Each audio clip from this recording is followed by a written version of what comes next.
Selamat datang kembali lagi kita dalam pertemuan eh, daring.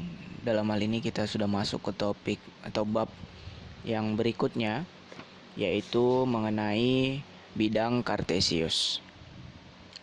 Kembali lagi bersama saya Zulfan Idris Soleharap. Baik, pertanyaan yang terbesar yaitu apa sih koordinat Kartesius? Nah, jadi koordinat Kartesius adalah letak suatu titik atau objek yang ditulis dengan X dan Y, di mana nanti kita akan mendapatkan posisi ya. Nah, di mana letak di sini dia bisa berupa posisi ya. Nah, letak di sini nanti dia dapat berupa posisi dari suatu titik atau objek yang ditulis dengan X dan Y. Nah, dalam kehidupan sehari-hari, penggunaan koordinat Kartesius itu biasa digunakan dalam radar, dalam penerbangan, dan satu lagi yaitu dalam peta atau denah. Nah, jadi koordinat Kartesius itu dia mempermudah kita ya untuk membaca radar, membaca arah dari penerbangan yang akan kita lakukan, dan untuk menentukan peta atau denah dari suatu objek yang menjadi tujuan yang kita inginkan. Nah, pertanyaannya, dalam koordinat Kartesius, maka kita akan mempelajari itu namanya ada apsis dan ada namanya ordinat.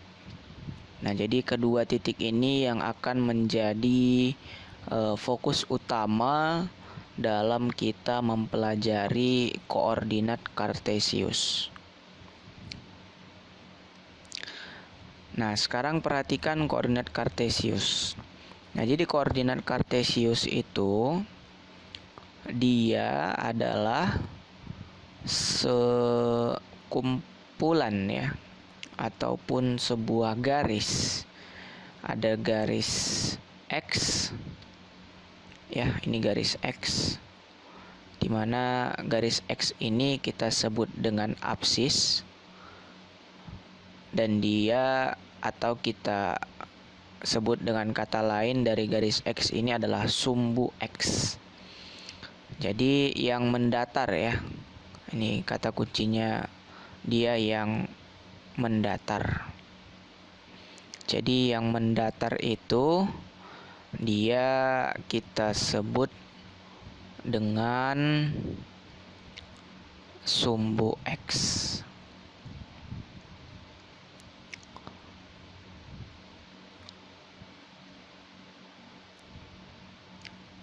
Nah, ini dia namanya yang mendatar, itu adalah sumbu X.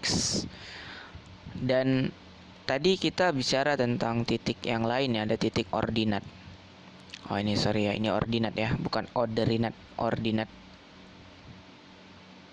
Ini salah ketik. Ini ordinat ya. Nah, dimana kalau ordinat itu dia untuk posisi dari si Y. Nah, ya, posisi dari si Y. Nah, jadi koordinat ini ya, atau dia kita sebut sumbu Y atau garis Y, yang mana posisi garis Y dan garis X itu dia akan tegak lurus. Ya, tegak lurus. Tegak lurus, dimana dia posisinya adalah menurun ya.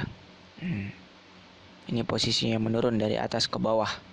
Itu adalah posisi dari garis Y atau sumbu Y dan kita sebut dengan ordinat. Nah, sedangkan X itu adalah absis. Nah, sehingga titik koordinat. Nah, jadi kalau tadi garis itu adalah garis atau bidang kartesius, nah maka ketika kita menemukan satu titik, ya, jadi titik X, Y, maka itu kita sebut dengan titik koordinat. Nah, jadi titik koordinat ini adalah posisi titik yang berada di bidang kartesius. Nah, jadi dari sini misalkan jika diketahui koordinat 1,3, maka dapat dikatakan bahwa titiknya berada di absis 1 dan titiknya berada di koordinat 3. Nah, jadi koordinatnya dari si absis 1 dan ordinat 3 yaitu 1,3. Nah, jadi seperti itu ya untuk menuliskan titik koordinat di dalam bidang kartesius. Nah, bagaimana penerapannya? Coba kita lihat contoh soal ini. Nah, sekarang objek kita kita lihat adalah si titik A. Nah, titik A berdasarkan keterangan, titik A itu berjarak 4 satuan terhadap sumbu X. Kita perhatikan ini ya. 4 satuan. 1, 2, 3, 4. Ya, 4 ya. Jadi jaraknya ada 4. Perhatikan posisinya. Dia ada di sini ya. Dia ada di ordinat 4. Oke, ini kita ganti dulu warnanya. Coba warna biru ya. Nah, ini dia. Posisinya di ordinat 4. Nah, keterangan berikutnya. Dan berjarak 5 satuan terhadap sumbu Y. Kita hitung dari titik nolnya ya. 1, 2, 3, 4, 5. Dan terakhir posisinya ada di absis 5. Nah, sehingga kita tahu bahwasanya untuk menentukan si titik A itu kita dapat dari absis dan ordinat ya. Jadi kita ingat itu ya. Absis dulu baru ordinat.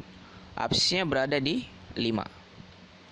Nah, berarti absisnya adalah 5 dan ordinatnya ada 4. Benar sekali.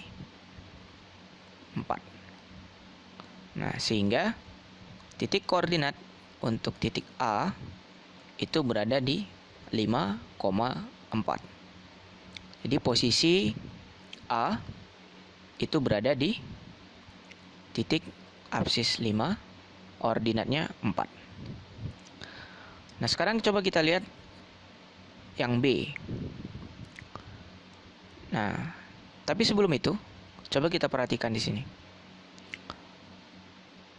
Untuk satu titik ya yang berjarak, nah kalau kita lihat di sini keterangannya, berjarak 4 satuan terhadap sumbu X, maka ketika dia berjarak terhadap sumbu X, maka kita lihat 4 di sini dia memenuhi apa? Memenuhi ordinat. Benar sekali. Jadi dia memenuhi ordinat. Nah, jadi ketika satu titik dia itu memiliki jarak terhadap sumbu X ya, dalam hal ini sumbu X, maka titik itu artinya dia adalah ordinat. Dan ketika dia berjarak terhadap sumbu Y, maka titik itu, titik yang lainnya yaitu titik absis, benar. Nah, sehingga ini 5 dan ini 4. Nah, maka untuk yang B, kalau kita perhatikan, kita lihat di sini jarak terhadap sumbu X, maka ini nanti menjadi ordinat ya. Maka di sini bisa kita buat ordinat posisinya di sebelah kanan ya. Maka kita lihat jaraknya katanya 2. Kita lihat posisi 2-nya adalah positif. Maka di sini kita tulis 2. Dan berjarak 2 satuan terhadap sumbu Y. Sumbu Y tadi ketika dia berjarak terhadap sumbu Y, maka yang diketahui adalah si absis. Ya, benar sekali. Tapi kita lihat posisinya. Posisinya ada di sebelah kiri. Ingat, untuk bidang ataupun untuk bagian dari si absis, ketika dia ketika dia ke kanan, maka nilai absisnya adalah positif. Nah, ketika dia ke kiri, maka nilai absisnya adalah negatif. Nah, untuk Y, ketika dia ke atas, maka nilai ordinatnya adalah positif. Dan ketika nilai ordinatnya ke bawah, di bawah dari 0, maka nilai Y-nya negatif. Nah, sehingga dari sini bisa kita dapat untuk nilai dari absis untuk titik B itu, karena dia di sebelah kiri dari titik 0, maka nilainya adalah negatif 2. Nah, sehingga kita punya titik koordinat untuk titik B yaitu negatif 2,2.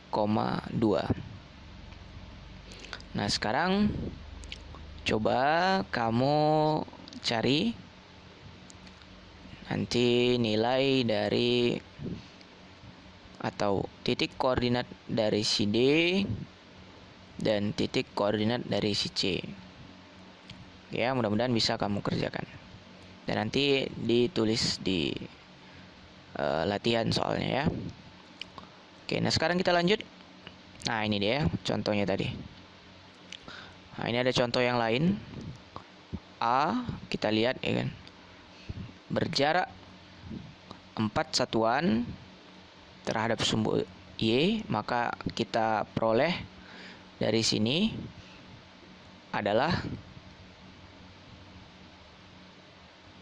absis. Ketika dia berjarak 4 satuan ya kan, terhadap sumbu X, maka kita dapat yang ini 4 satuan jaraknya, maka kita dapat adalah titik ordinat, dan titik ordinatnya adalah 4,4. Untuk yang D, kita lihat berjarak 3. Ini kan 3 nih. 1, 2, 3 terhadap sumbu Y, maka kita mendapatkan yaitu titik absis yaitu 3. Dan karena dia berjarak 5, 1, 2, 3, 4, 5 ya, 1, 2, 3, 4, 5, jaraknya 5, namun arahnya ke bawah atau titik ordinatnya ke bawah, maka nilainya Y negatif 5. Nah, begitu juga untuk pembuktian koordinat B dan koordinat C. Nah, dalam bidang kartesius, dia memiliki wilayah-wilayah. Jadi di bidang kartesius itu ada 4 wilayah yang perlu kalian ketahui. Jadi ada namanya wilayah pertama atau kuadran. Jadi wilayah di sini kita sebut dengan kuadran. Ada kuadran 1, kuadran 2, kuadran 3, dan kuadran 4. Di sini punya nilai masing-masing. Untuk di kuadran 1 semuanya positif. Untuk di kuadran 2 X-nya negatif. Untuk di kuadran 3 X dan Y-nya negatif. Dan di kuadran 4 Y-nya negatif. Nah, sekarang coba kalian untuk melatih pengetahuan kalian mengenai koordinat kartesius ini. Nah, silakan dikerjakan dan dituliskan apa yang kalian ketahui dari soal yang dipertanyakan. Terima kasih, semoga bermanfaat dan selamat mengerjakan.